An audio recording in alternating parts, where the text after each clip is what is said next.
Dia nazar, inni nazartu laka ma fi batni muharrara. Dia nazar apa dia? Bahawa aku bernazar bagi engkau ni ya Allah, yang ini barang yang dalam perut aku daripada anak itu tu aku menazar muharrara, aku nak merdeka. Anak dalam perut aku ni aku nak merdeka, aku nak lepas. Merdeka apa dia? Merdeka daripada segala pekerjaan dunia. Aku nazar anak aku duk mengandung dalam perut aku tak sewi capur, tak sewi tepuk, tak sewi tepuh, tak sewi hijau hal dunia. Aku nak ambil anakku ni diletak di Masjid Baitul Muqaddas ataupun Baitul Maqdis.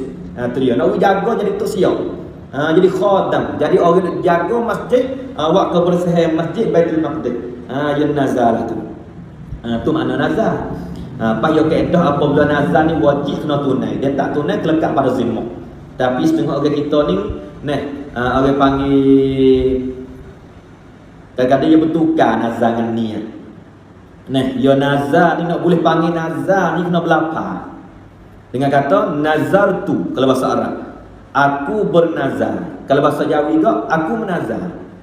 Tu jadi nazar. Ataupun kena ada sirah iltizam. Kena ada sirah lapa yang menentu ataupun kata ini lillahi alayya, wajib di atasku. Tu jadi nazar tu. Lillahi alayya, wajib di atasku bagi Allah.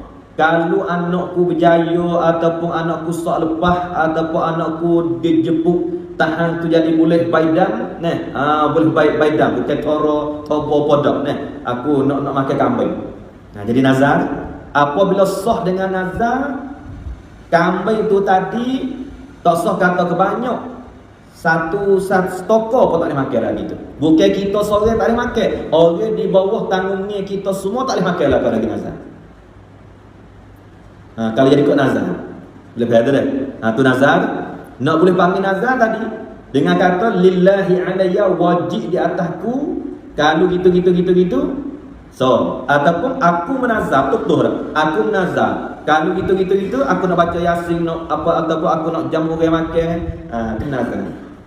Tu nazar kalau misalnya kalau jaya kalau selamat duk gaso-gaso nak buat makan kan tu panggil niat itu ya tu.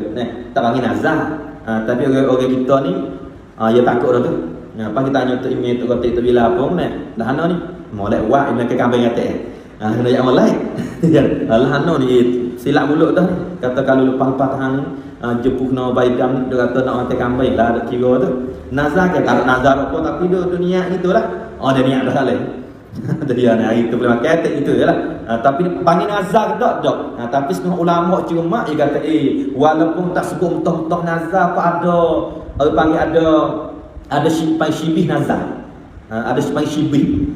Sebab dia kait dia kalau anakku selamat aku nak makan kambing gini apa ada syibih nazar. Sahabat tu kalau nak molek buatlah semolek lah. Tu dia Habis itu.